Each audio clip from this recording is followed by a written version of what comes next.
patuloy na pag-iral ng northeast monsoon o itong hanging amihan, partikular na sa northern and central Luzon. At ito magdadala ng maulap na kalangitan na may mahihinang pag-ulan, partikular na sa may bahagi ng eastern section ng northern and central Luzon. Ito yung area ng Cagayan Valley region, gayon din sa Aurora at Quezon.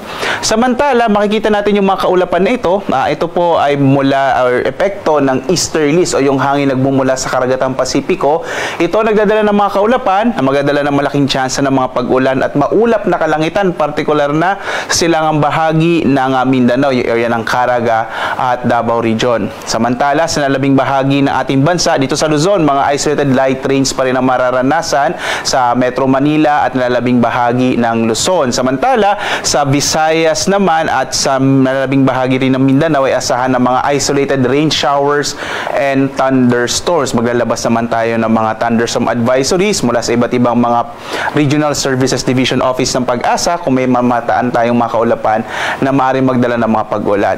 Samantala, hanggang sa pagtatapos ng linggo ito, medyo maliit yung chance magkaroon tayo ng bagyo. Wala tayong namomonitor na anumang low pressure area sa loob at labas ng Philippine Area of Responsibility sa kasalukuyan. Inaasahan naman natin na bukas, posibleng magkaroon din ng maulap na kalangitan yung bahagi naman ng Eastern Visayas dulot nitong easterlies.